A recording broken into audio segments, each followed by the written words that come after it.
Ok. Comenzamos.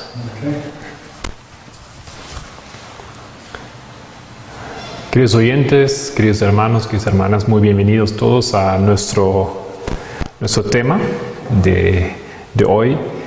El fin del tiempo de gracia o el cierre del tiempo de gracia, eso es la temática que yo quiero estudiar en este fin de semana con ustedes. Ante todo, vamos a hacer una oración.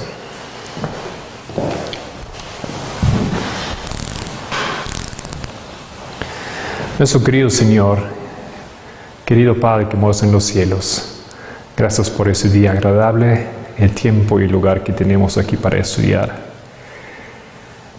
El tema que nos hemos propuesto es un tema que tu iglesia tiene que entender, porque tú sabes que la mayoría no tiene ni idea de lo que Él está esperando en breve.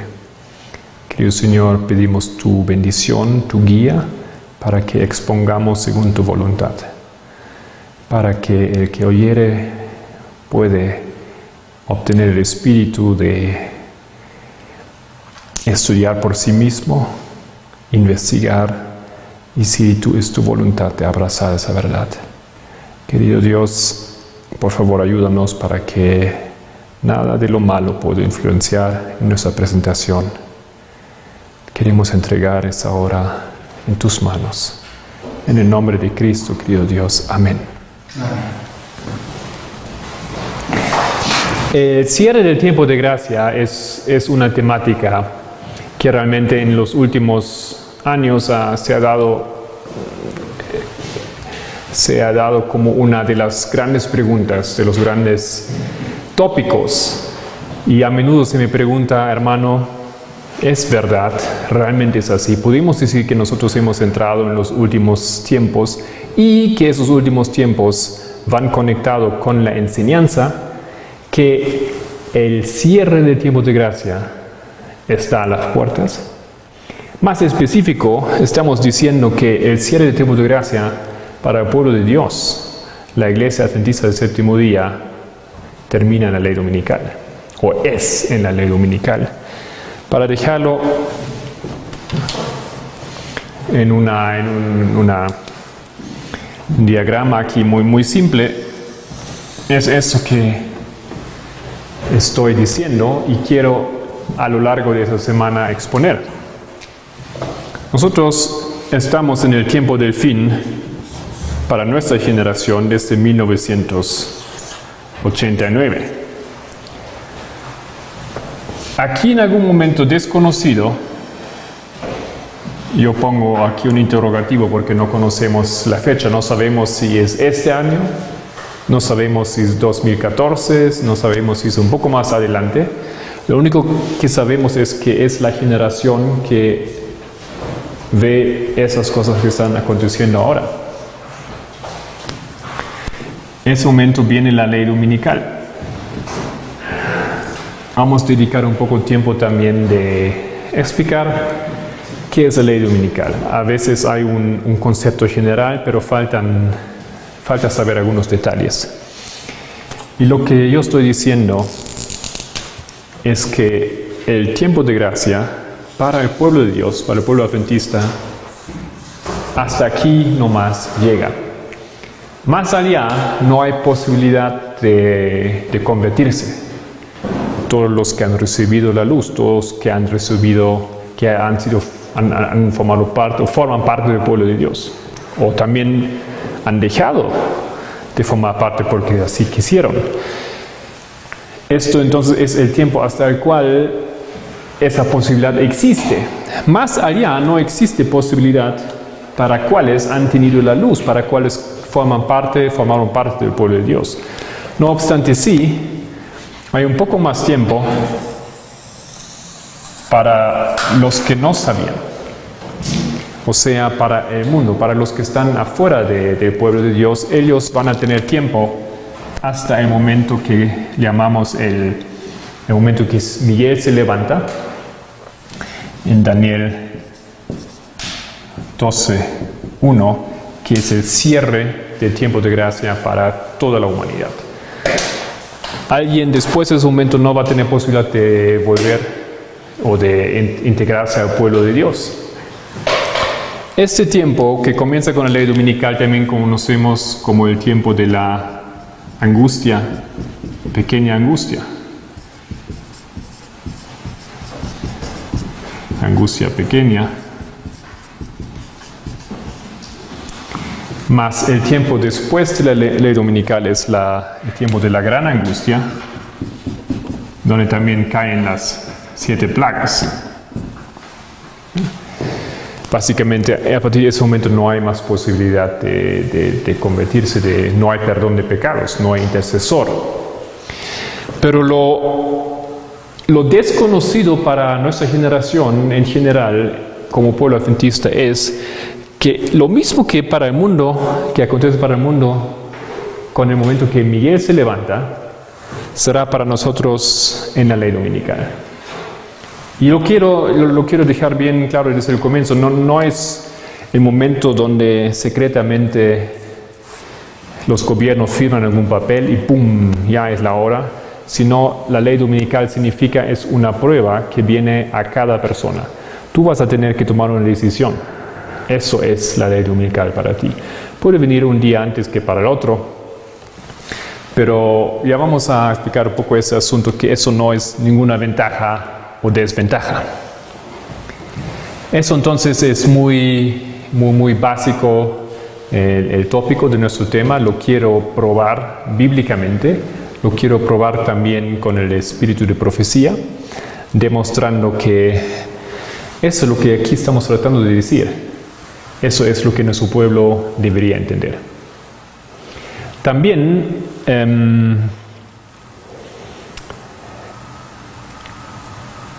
vamos a tener algunos niveles o algunas algunas maneras de defender eso. Ya, hay diferentes maneras como podemos defender esa verdad. No obstante, se necesita un poco de tiempo, queridos hermanos. No vamos a encontrar esas verdades así muy superficialmente. No vamos a encontrarlo si nosotros no dedicamos un poco de tiempo. Cuando yo tengo la posibilidad de estar en iglesias y presentar esa temática, lo que yo escucho normalmente es que los que han estado más tiempo en la iglesia, o sea, los ancianos, entonces ellos saben y ellos recuerdan y ellos levantan la mano y dicen, sí, así es, eso es la fe que ellos tienen. Dejan eso, ¿no? Para empezar entonces, os invito para abrir conmigo las Biblias en Jeremías 5. Vamos a estudiar hoy, o por lo menos en la primera hora, tal vez en la segunda hora, solamente Jeremías 5. Me parece un texto que explica toda esa temática. Es un texto para nosotros, es un texto para esa generación que va a ver la ley dominical. Lo encuentran ustedes también en el folleto que se consigue, después se conseguirá en la página web también para bajar. Y ahí en la página 3, Jeremías 5. Yo he tomado aquí el texto de la Reina Valera Gómez. Me parece una buena traducción en varios aspectos. Entendemos que es la traducción que viene más cerca a la King James en inglés. Ok, Jeremías 5, versículo 1 dice así: Recorred las calles de Jerusalén y mirad ahora y sabed, o informaos, y buscad en las plazas si podéis hallar algún hombre, si hay alguno que haga juicio o que haga justicia, que busque verdad, y yo la perdonaré. ¿De quién está hablando aquí? De Jerusalén. Queridos hermanos, aquí tenemos un mensaje a Jerusalén. Jerusalén es la ciudad santa. Jerusalén es hoy en día el que representa lo que representa al pueblo de Dios. Eso no es un mensaje aquí al mundo, no es un mensaje a cualquiera, es un mensaje a la iglesia adventista del séptimo día. Y si alguien tiene un problema de aplicar estos textos, esa profecía a nosotros hoy en día. Vayan conmigo al texto que tengo ahí al final de Jeremías 5, de Mensajes Selectos, tomo 3, página 338. Dice Elena White: cada uno de los profetas antiguos habló menos para su propio tiempo que para el nuestro, de manera que sus profecías son válidas para nosotros. O sea, entendemos eso muy bien. Menos para su tiempo que para nuestro. La teología moderna, la teología que también ha entrado en nuestra iglesia, para entender un texto antiguo, lo que ellos hacen es, primero hay que entender el texto en su contexto. Tú tienes que estudiar las circunstancias, el tiempo, la cultura, los hábitos, el idioma, para poder entender ese texto. Tal vez ni siquiera lo podemos comprender si nos falta informaciones de aquel tiempo. No es así como el Espíritu de Profecía nos instruye. Cada uno de los profetas antiguos habló menos para su propio tiempo que para nuestro, de manera que sus profecías son válidas para nosotros. Jeremías 5, queridos hermanos, fue escrito para nosotros. Más aún que para su tiempo, cuando venía la amenaza de la conquista por los caldeos. Queridos hermanos, y ella también aquí está usando dos textos bíblicos para simplemente, ella está basándose en lo que dice la Biblia. Continúa el texto: y estas cosas acontecieron como ejemplo y están escritas para amonestarnos a nosotros, a quienes han alcanzado los fines de los siglos. 1 Corintios 10, 11. ¿Para quiénes? Para quienes han alcanzado los fines de los siglos. Entonces, específicamente para esa generación que vive en el fin del tiempo, que no tenemos tiempo ahora para demostrar toda esa lógica, pero ya se ha demostrado también en otro momento. Estamos nosotros en ese tiempo, formamos esa generación, y específicamente para ellos estas cosas fueron escritas. 1 Pedro 1:12. A estos se les reveló que no para sí mismos, sino para nosotros administraban las cosas que ahora os son anunciadas por los que os han predicado el Evangelio por el Espíritu Santo enviado del cielo, cosas en las cuales anhelan mirar los ángeles. Entonces, sean bienvenidos ustedes a un estudio aquí de Jeremías 5, que es un estudio que es un texto, una advertencia que fue escrita en primer lugar para nuestro tiempo, para nuestra iglesia, y los ángeles también se gozan en el estudio de ese texto y con mucho interés están siguiendo las verdades que Dios hoy nos está dejando ver en referencia a lo que aquí se dice. Continuamos entonces en versículo 2. Bueno, recordamos, versículo 1, Dios está buscando, ¿no es cierto? Recorred la calle de Jerusalén, mirad dónde encontráis a alguien que haga justicia, alguien que vive conforme a la justicia, que es justo.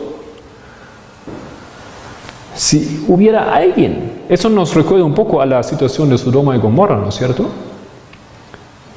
Donde Lot intervino y dijo: Señor, si habrá 10, si habrá 1, ¿no?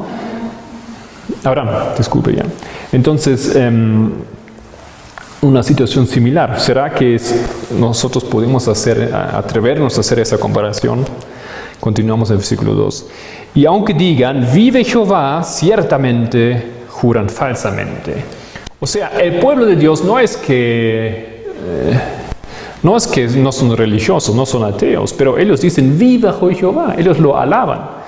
En los cultos le adoran, le están cantando, hacen sermones, hacen campañas, hacen evangelizaciones y aparentemente imprimen libros, tienen colegios, ¿no es cierto? Y aparentemente ellos alaban a Jehová, pero Dios dice, juran falsamente. Oh Jehová, ¿no miran tus ojos a la verdad? Los azotaste y no les dolió. Los consumiste, pero no quisieron recibir corrección. Endurecieron sus rostros más que la piedra no quisieron arrepentirse. El Señor tiene paciencia con ese pueblo. Ese pueblo ya existe mucho tiempo. Hemos visto en los estudios de que el hermano Pérez nos está dirigiendo un poco de esa historia. Tenemos varios años ya con esa iglesia y Dios mirando, enseñando, dirigiendo, esperando, corrigiendo a ese pueblo, pero ellos aparentemente no quieren oír. Ponemos ahí mismo en Jeremías, 2 capítulos anteriores, Jeremías 3:3, ver un texto que también habla de lo que estamos estudiando.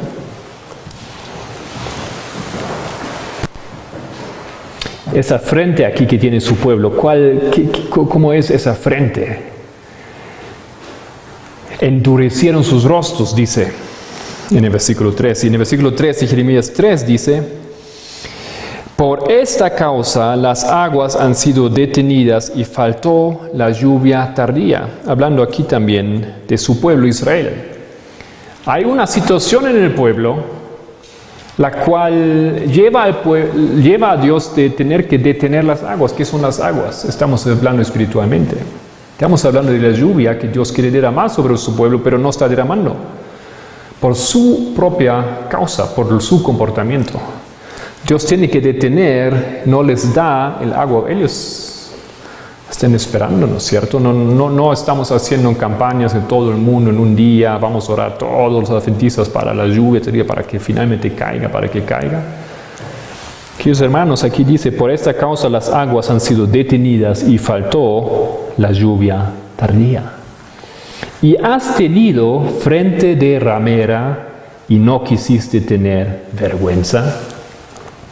Esto es la situación del pueblo de Dios. Dios ve a ese pueblo que clama, que dice, que le llama a Él, pero es un pueblo sin vergüenza. Es un pueblo que tiene una frente de ramera. Me parece que es lo mismo que quiere decir Jeremías en el capítulo 5, cuando dice: endurecieron sus rostros. No les da vergüenza lo que hacen. Y la ramera, por supuesto, es para nosotros un símbolo de la iglesia que ha bebido el otro vino, que ha seguido a otros dioses. ¿Será esa la situación de nuestra iglesia? Versículo 4. Pero yo dije: ciertamente ellos son pobres, han enloquecido, pues no conocen el camino de Jehová, el juicio de su Dios. Aquí ya tenemos el tema de nuestro estudio. La observación aquí del profeta es que han enloquecido. ¿Cómo pues comportarse ese pueblo frente a la situación, al tiempo en que está, y ellos no conocen ni siquiera el camino del Señor? ¿Qué es el camino del Señor? Hemos escuchado también ese texto ya. Jeremías 6, ahí mismo lo vamos a sacar, capítulo 6, versículo 16. Así dijo Jehová: paraos en los caminos y mirad, y preguntad por las sendas antiguas, cuál sea el buen camino. Y andad por él, y hallaréis descanso para vuestra alma. Mas dijeron: no andaremos. Está en armonía lo que dice aquí el profeta. Las sendas antiguas son los caminos del Señor. Para nosotros las sendas antiguas están representadas aquí en esos diagramas. Ellos reflejan las sendas antiguas.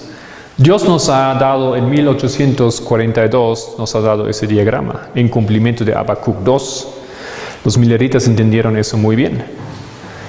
Él abrió al pueblo el sello que estaba sobre todas esas profecías. Ellos lograron descifrar lo que significa eso. El librito fue abierto. Por eso descendió el ángel, Apocalipsis 10.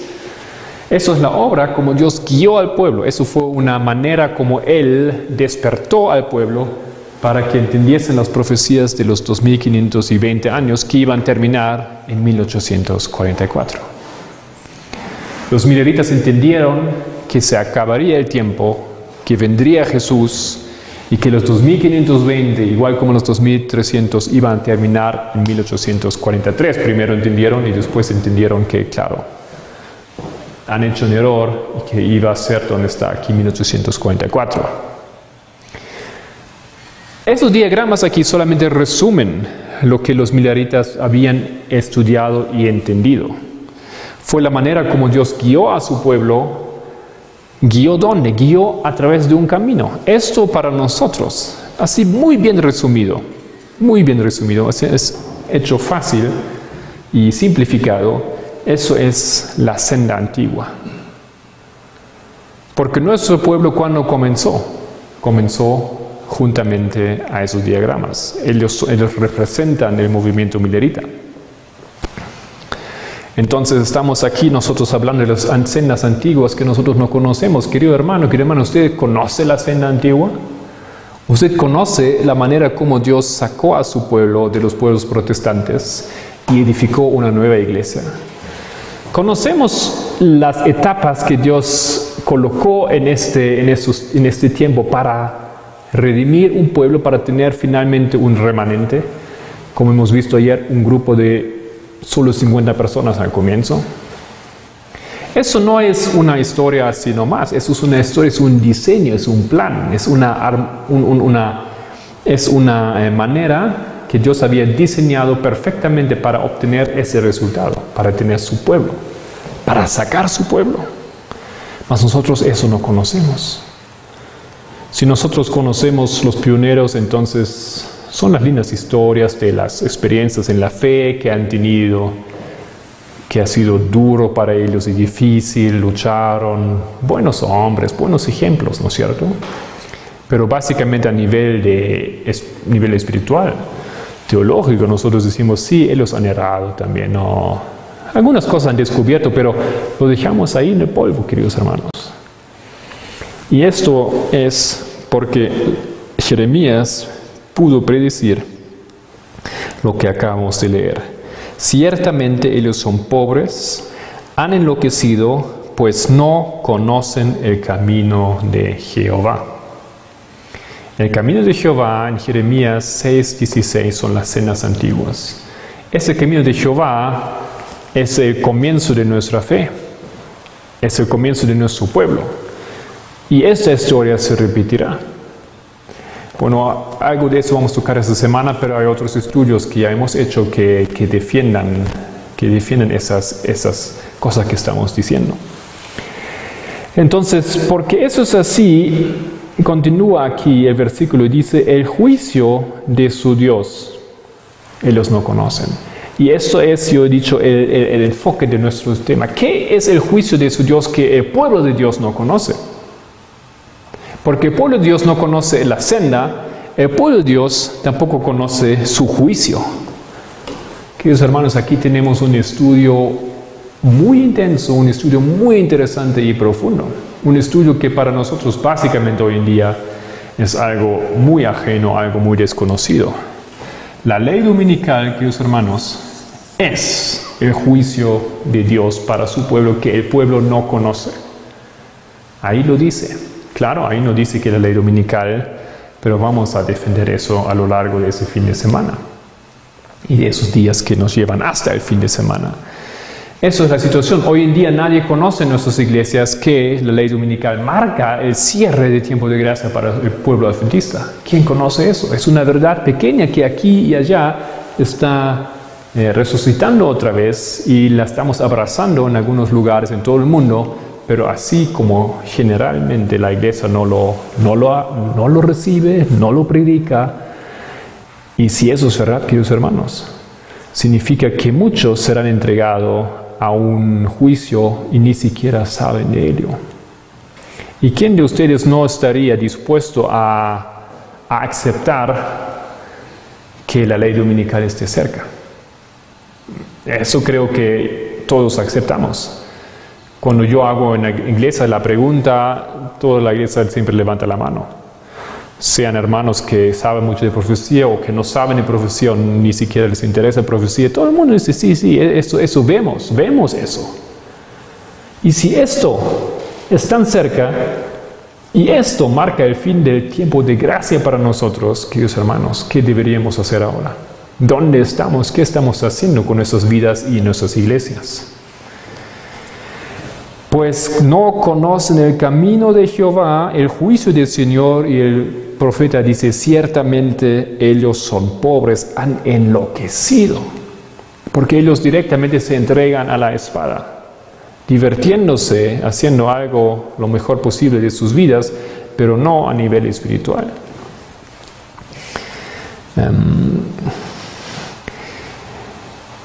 Continuamos entonces con el versículo 5. Me iré a los grandes y les hablaré, porque ellos conocen el camino de Jehová, el juicio de su Dios.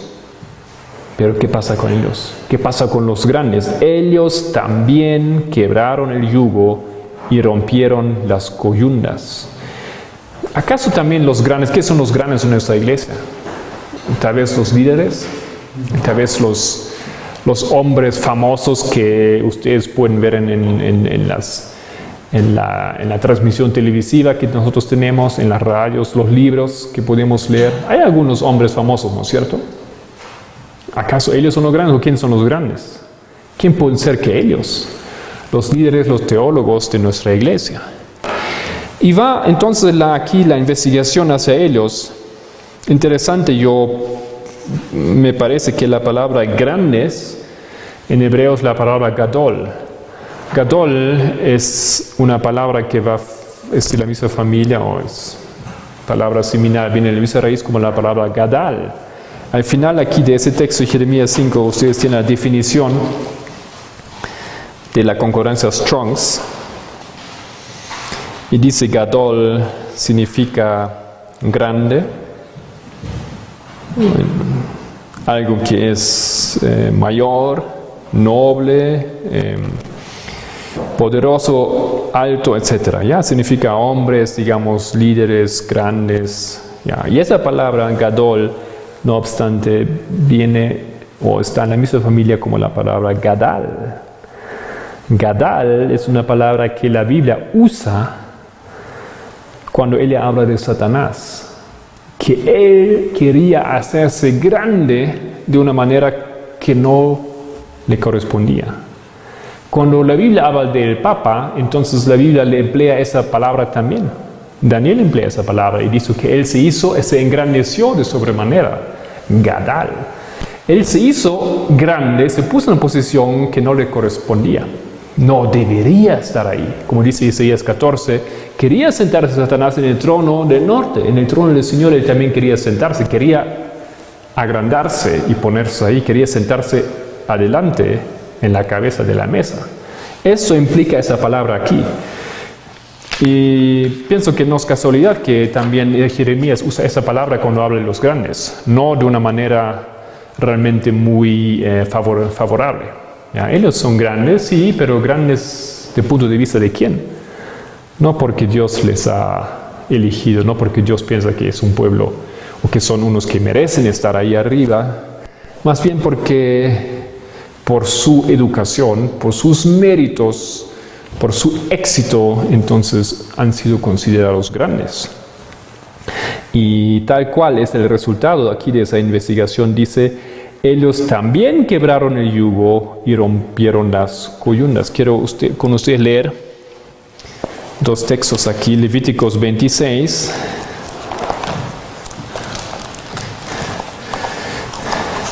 Conocerán todos que han estudiado los 2520, conocerán bien ese texto aquí. Levítico 26, versículo 13.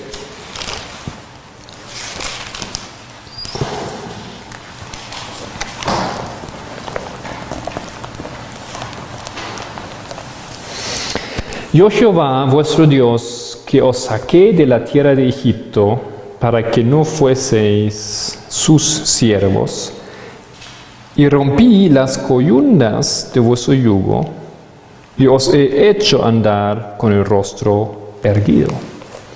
Entonces, ¿quién es el que rompe el yugo? ¿Quién es el que hace eso? Es Dios, ¿no es cierto? Pero aquí, ¿quién rompe el yugo? Ellos mismos. Ese es un detalle. Mira, si nosotros entramos en una situación donde nosotros tenemos que llevar un yugo por nuestro comportamiento, Entonces solamente Dios, solamente Cristo nos redime de ello a través de todo el proceso que ustedes conocen, ¿no? Hay que mencionar el pecado, hay que pedir perdón, hay que realmente humillarse delante de Dios y no volver a cometerlo. Hay un arrepentimiento en eso. Dios te perdona, Dios toma el yugo, entonces, sea pecado, sean acontecimientos en tu vida, sean problemas. Pero aquí dice que ellos se han liberado, quebraron el yugo, rompieron las coyunas, pensando que ellos mismos se pueden, digamos, perdonar el pecado, sea eso. Pensando que teológicamente defendiéndose que está bien que están haciendo, defendiendo que está bien que nosotros algo de nuestro diezmo va también al movimiento ecuménico. Está bien eso porque se puede defender teológicamente eso, ¿no es cierto? Estamos haciendo esas cosas hoy en día, queridos hermanos. Puede ser. Dos textos más, Isaías 9, versículo 4 también, para apoyar un poco este aspecto. Habla del Mesías en Isaías 9 y dice en versículo 4, porque tú quebraste su pesado yugo y la vara de su hombro y el cetro de su opresor como el día de Madián. ¿No es cierto? Entonces aquí es una obra que involucra a Cristo. Creo que entendemos eso muy bien. Y para cerrar este aspecto, quiero que abrimos Lamentaciones 1. Lamentaciones, ustedes saben que viene después de Jeremías directamente. Versículo 14. Lamentaciones 1, versículo 14. Dice así. ¿El yugo de qué? El yugo de mis rebeliones ha sido atado por su mano. Entonces soy responsable yo mismo por el yugo que estoy llevando. Porque yo me he rebelado contra el Señor. Y eso esa rebelión se convierte en un yugo para mí. ¿Y quién puede entonces sacar ese yugo? Dios solamente. Pero esos hombres aquí, en Jeremías 5, que son los líderes, los grandes hombres en nuestra iglesia hoy en día, ellos han sacado el yugo ya ellos mismos y no tienen mala conciencia. Están bien, está bien lo que estamos haciendo, está bien como estamos guiando al pueblo. Ustedes saben que como pueblo adventista nosotros somos muy sensibles por toda cosa que tiene que ver con el sábado. Nosotros somos muy sensibles qué hacemos el sábado, qué se hace, qué se permite hacer en nuestras aulas, en nuestras salas, alquilamos algo, pagamos, compramos algo. Estamos muy sensibles para eso. Eso es parte de lo que nosotros entendemos guardar el mandamiento. Pero hoy en día esas cosas ya no se tratan así, ¿no? Hay encuentros políticos a nivel estatal, a nivel de la comunidad, a nivel con la televisión, con los medios que se hacen durante el sábado en nuestras universidades. Tengo testimonio para ello. Ustedes conocerán más que yo acerca de esas cosas que acontecen. Lo podemos justificar. Nosotros no tenemos mala conciencia de eso. Nosotros estamos rompiendo el yugo. Versículo 6, Jeremías 5. Por tanto, el león de la selva los herirá, los destruirá el lobo del desierto, el leopardo acechará sobre sus ciudades. Cualquiera que de ellas saliere será despedazado, porque sus rebeliones se han multiplicado, se han aumentado sus deslealtades. Queridos hermanos, ¿cuántas bestias ustedes cuentan aquí? El lobo del desierto, el leopardo y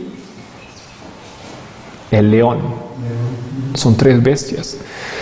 Ellos son aquellos que traen un juicio sobre el pueblo de Dios. No recordamos de Apocalipsis 16 que hay 3 espíritus inmundos que se van a juntar para amenazar, para castigar al pueblo de Dios. No hay la alianza del dragón, del falso profeta y de la bestia, tres bestias que se unen para perseguir y matar a los santos.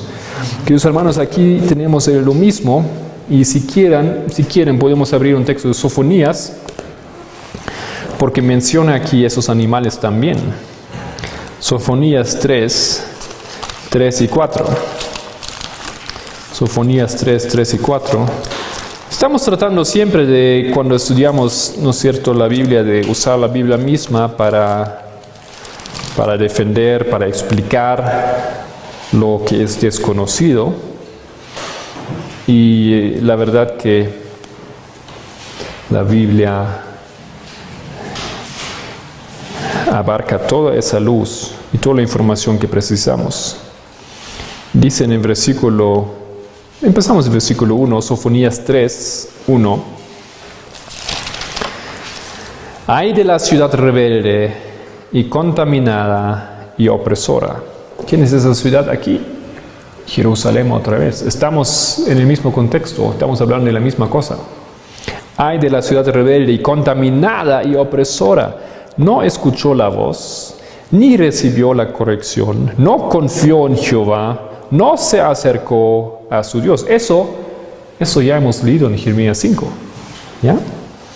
Versículo 3. Sus príncipes en medio de ella son leones rugientes. Sus jueces, lobos nocturnos, que no dejan hueso para la mañana. Sus profetas son livianos, hombres prevaricadores. Sus sacerdotes contaminaron el santuario, falsearon la ley. Jehová en medio de ella es justo, no hará iniquidad. De mañana sacará a luz su juicio, nunca faltará. Pero el perverso no conoce la vergüenza. ¿No hemos leído en Jeremías 5 que ellos tienen una frente dura? Sin vergüenzas ellos son. Y no hemos leído de los hombres grandes en Jerusalén, y aquí habla de los hombres, los líderes, los príncipes, los profetas. ¿Cómo son los profetas? Como dice, son livianos. ¿Cómo son los que hablan juicio en la iglesia? ¿Qué dice? Son lobos nocturnos que no dejan hueso para la mañana. Hay leones rugientes. ¿Y cómo son los sacerdotes? ¿Quién son los sacerdotes? ¿O son los líderes espirituales del pueblo? Dice, contaminaron el santuario, falsearon la ley. Queridos hermanos, no piensen que si yo estoy hablando en contra de nuestra iglesia. Mira, yo formo parte de esa iglesia, amo esa iglesia. Pero lo que nosotros estamos leyendo aquí fue el mensaje de Jeremías para su tiempo, para su pueblo, para el pueblo elegido del Señor. De la misma manera, otra vez hoy en día, Dios habla a su pueblo.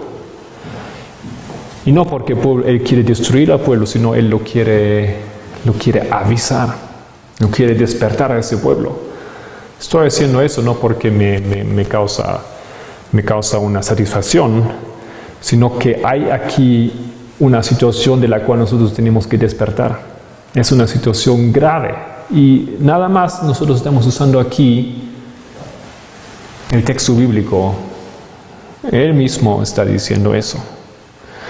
Ahora, si alguien no quiere someterse a esa aplicación, entonces él tiene que deshacer el espíritu de profecía. Porque el espíritu de profecía dice que esos textos más para nosotros fueron escritos que para su propio tiempo, ¿no es cierto? Todavía nos quedan algunos minutos y vamos a continuar aquí, vamos a sacar más informaciones que ese texto tan interesante contiene, versículo 7. Ahora la gran pregunta, ¿cómo te he de perdonar por esto?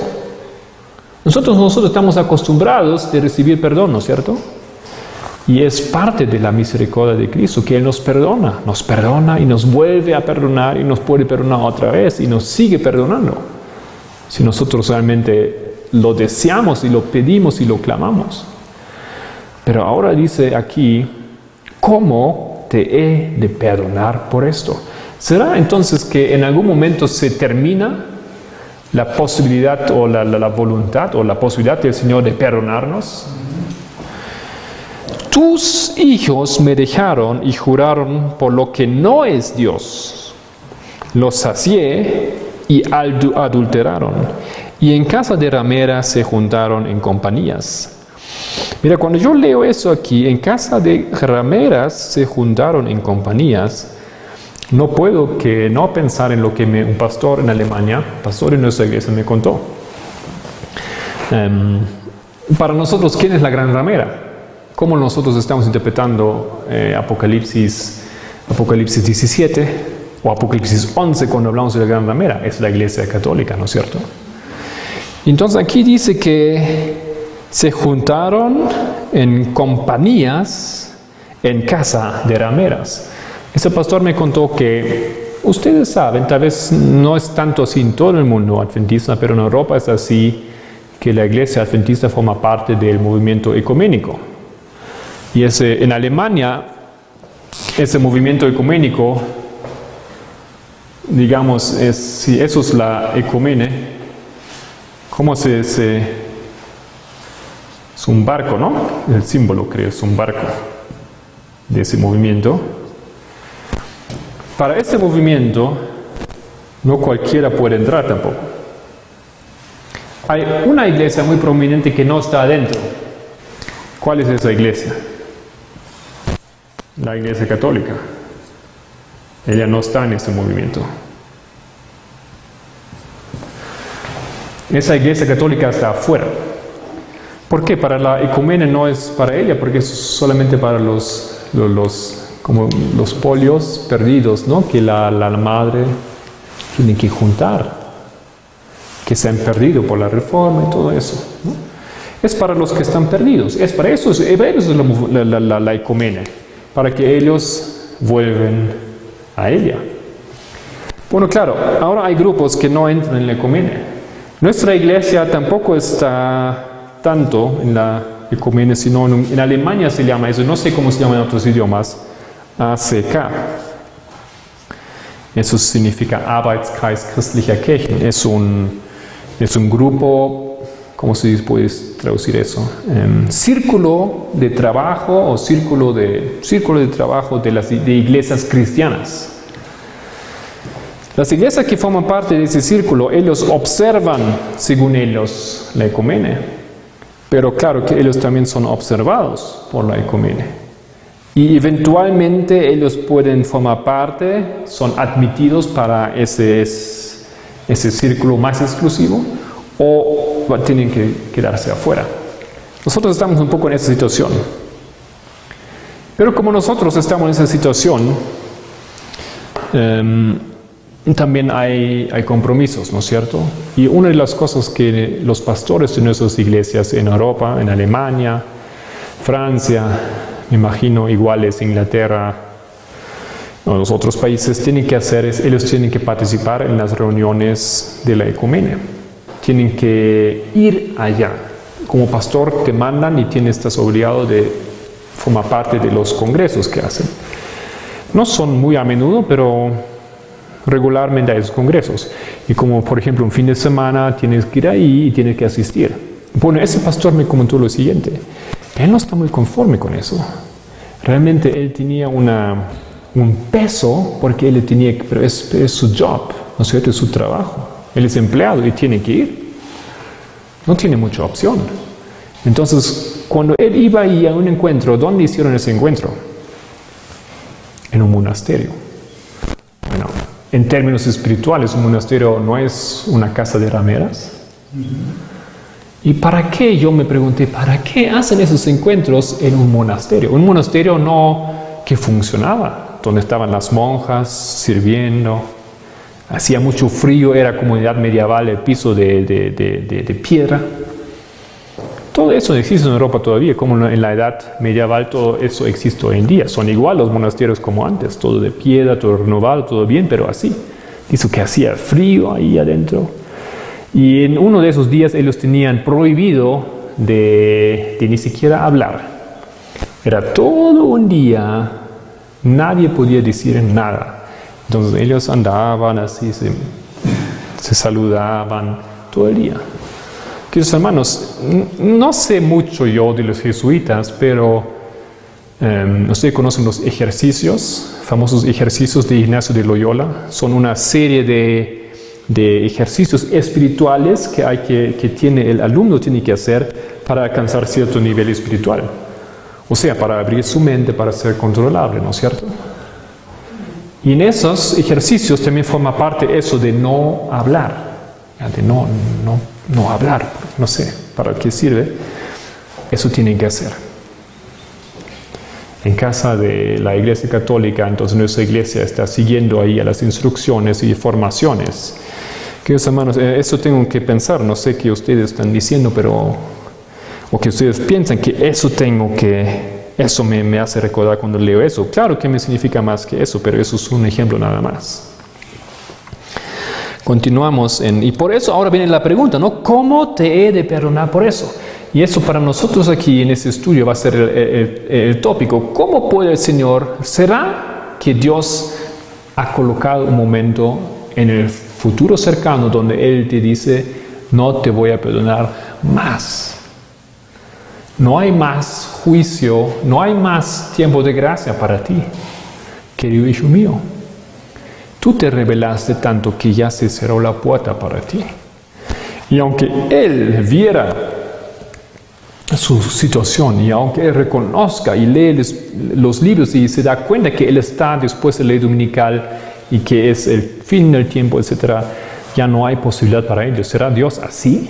¿Puede ser que Dios sea realmente así tan cruel como nosotros lo percibimos tal vez? Vamos a tener que leer todo ese capítulo para obtener una respuesta. Continuamos el versículo 8. Como caballos bien alimentados de mañana, cada cual relinchaba tras la esposa de su prójimo. ¿No he de castigar por esto? Dice Jehová. De una gente como esta no se ha de vengar mi alma. Y esa pregunta para nosotros ya parece casi una pregunta retórica. Como que estaría escrito ahí entre las líneas, claro que no. Imposible. Una cosa que es necesario entender que Dios, aunque es un Dios justo, aunque es un Dios, yo quería hacer énfasis, es un Dios misericordioso, es un Dios de amor que tiene paciencia. Dios también es un Dios justo. Y Dios no va a poder continuar permitiendo el pecado hasta la eternidad. Por la justicia, por sí mismo, por su carácter él mismo, eso no va a ser admitido, no va a ser posible que eso continúe por siempre. Entonces, el tiempo de gracia que simplemente permite todavía la existencia del pecado, no por siempre va a estar. Dios entonces, por ser justo y por hacer justicia, Él va a tener que cerrar la puerta en algún momento. Tenemos mucha problemática, tenemos mucha rebeldía de aceptar que eso pueda acontecer en nuestra generación. Más bien nos gustaría la idea que eso será en 200 años o en 30 años. Y si a mí me relataron bien, nuestro presidente de la conferencia, esto está predicando. Que Jesús viene pronto y que eso puede ser en 5 años, pero puede ser también en 10, en 20 o en 30 años, o más todavía. No creo que puede ser así. Aunque no sé la fecha, sé que esa generación es aquella generación que verá la venida de Cristo. Entonces, versículo 10. Escalad sus muros y destruid, mas no hagáis consumación. Quitad las almenas de sus muros, porque no son de Jehová. Aquí yo he colocado Isaías 58, Isaías tiene que ser. Yo he puesto eso aquí en inglés, no, en alemán. Isaías 58, 12 dice, y los tuyos edificarán las ruinas antiguas. Queridos hermanos, aquí el pueblo de Dios lo que hace es hacer un muro. Y un muro, ¿para qué es un muro? Un muro es para proteger, ¿no es cierto? Para la protección. La ciudad de Jerusalén tenía un muro. No era así como yo estoy dibujando porque no era redondo, pero ese muro dentro de ese muro, el pueblo está protegido. Y aquí hay portales y hay atalayas que están mirando si viene el enemigo, ¿no es cierto? Así funciona más o menos un muro. Pero si este muro no ha sido construido correctamente, entonces el enemigo va a tener entrada fácil y no hay protección y el pueblo adentro perece. Esto aquí es la situación. A lo largo de esos días vamos a tener otro texto que nos explica que los muros que hemos hecho nosotros son muros de barro, muros que fácilmente van a caer. Solamente viene la lluvia y ya caen, ¿no es cierto? Ustedes saben que la Biblia describe al Papa como una tempestad que viene y que va a derrumbar esos muros. ¿Recuerdan tal vez ustedes la historia de la conquista de Jerusalén en 70 después de Cristo? Es una de las historias paralelas a la ley dominical, ¿no es cierto? Y en esa conquista de Jerusalén, los romanos en algún momento lograron entrar en la ciudad. Y cuando entraron en la ciudad, ellos buscaron los muros donde van a atacar, porque el pueblo estaba escondido todavía en una otra parte de la ciudad, porque tenía varias partes, y dentro de la ciudad había muros también. Los romanos, por supuesto, atacaron la pared que ha sido la pared más recientemente construida. Había un muro en Jerusalén que era nuevo, y los romanos estaban aquí adentro y querían llegar ahí. Había varios muros, digamos. Pero ese muro, porque era un muro nuevo, porque rápidamente lo habían construido, porque no habían usado tanto material grueso y no habían tenido tiempo para hacerlo bien, entonces ahí los romanos entraron y ustedes saben cómo continúa la historia, quemaron el templo, etcétera, etcétera. Esto es aquí lo que nosotros leemos en este versículo. Escalad sus muros y destruid. Esos muros no son escalables. Son muros que no van a resistir el ataque, van a caer fácilmente. Versículo 11. Porque obstinadamente se rebelaron contra mí la casa de Israel y la casa de Jehová, de Judá, dice Jehová. Obstinadamente. Que hermano, esas cosas nosotros hoy en día no podemos decir abiertamente. No sé en qué tiempo estamos viviendo. En los países donde yo me muevo, hay todavía leyes que protegen la libertad de la religión. Puedo creer, puedo estudiar lo que quiero, ¿no es cierto? Todavía eso, el Estado de Estados Unidos está permitiendo eso, ¿no es cierto? Pero aunque el Estado me permite eso, las iglesias ya están empezando a prohibir que algunos grupos se encuentran en casa. Recién hemos visto unos declaraciones aquí en una iglesia en Washington, la iglesia adventista del séptimo día, que declaró que los hermanos tienen prohibido estudiar cierto material en casa, nuestro material. Es prohibido estudiar en casa. ¿Dónde estamos? Esas cosas yo conozco solamente de las clases de historia en el colegio, cuando el sistema comunista trabajaba así, cuando el sistema nazi trabajaba así. No era permitido juntarse así nomás, cualquier grupo. Tú no puedes estudiar ni siquiera. Ustedes recuerdan que en unos países comunistas no es posible escuchar radio de estaciones que son fuera de los límites del país. Pero nosotros estamos en esa situación hoy en día.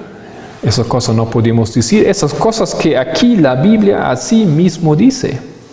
¿Qué acontecería si yo diría a una iglesia, predicando en una iglesia diciendo eso que aquí leo? Obstinadamente ustedes, nosotros, nos hemos rebelado contra la casa de Israel y la casa de Judá. ¿Quién dice eso? No yo, Jehová dice esto. Negaron a Jehová y dijeron, Él no es, y no vendrá mal sobre nosotros, ni veremos espada ni hambre.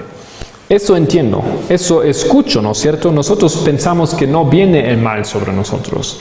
Tenemos alguna idea no muy específica del tiempo del fin, que Dios nos va a proteger. Nosotros recordamos la historia de Elías y sabemos que Elena White dijo algo, entonces pensamos que Dios así de la misma manera nos va a guiar a través de toda la tribulación. Y nosotros no vamos a ver, no vamos a ser desechados por el Señor para nada, porque somos pueblo de Dios. Mientras que arreglamos la cosa más o menos, mientras que estamos en una posición más o menos en la iglesia, su comportamiento está ok, más Dios nos va a perdonar y nos va a llevar a través de ese tiempo. Nosotros decimos, no vendrá mal sobre nosotros, no creemos eso. Ni veremos espada, ni hambre, también creemos eso. Un mensaje que Elena White está predicando desde 1900 es que salid de las ciudades, salid de las ciudades. Ella dice, yo vengo diciendo desde ahí, dice ella más o menos así, vengo diciendo desde aquel entonces, salid de las ciudades, salid de las ciudades.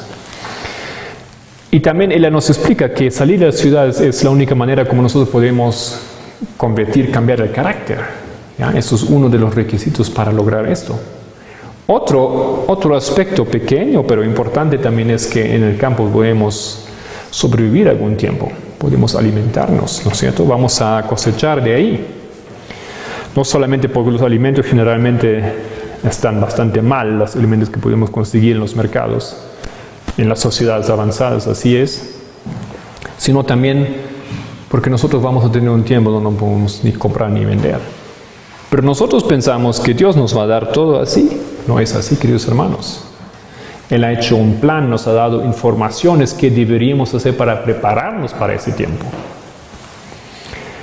Pero nosotros decimos lo que está escrito aquí. Ni veremos espada ni hambre. La primera parte, no obstante, para mí parece grave porque dice, negaron a Jehová y dijeron, Él no es.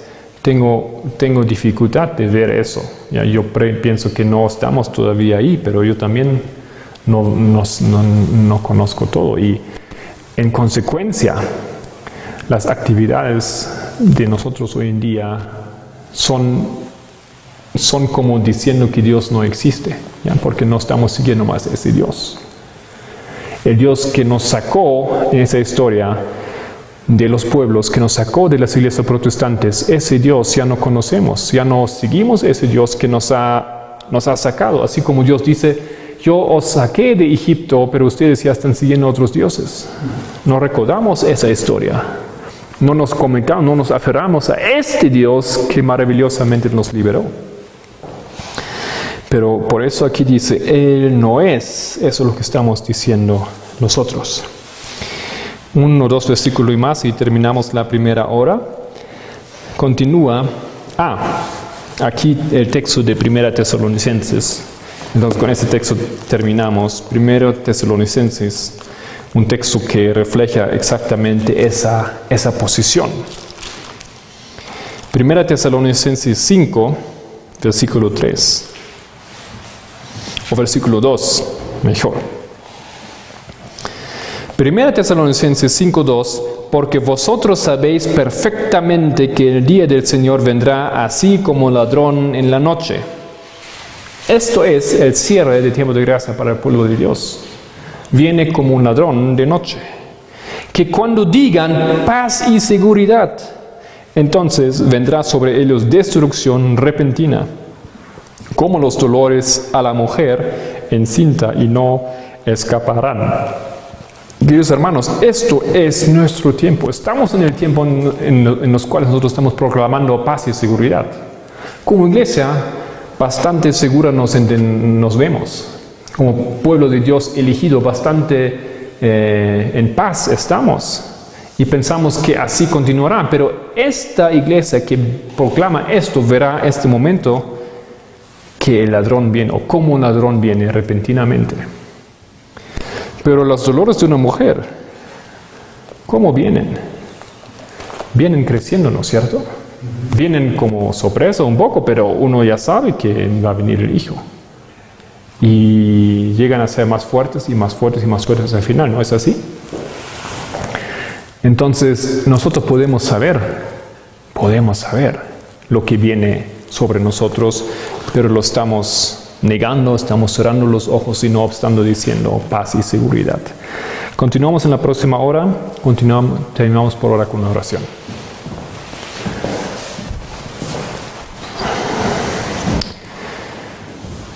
Padre nuestro, este texto aquí, Jeremías 5, es realmente un texto muy fuerte. Querido Señor, es un texto que vamos a tener dificultad de aceptarlo.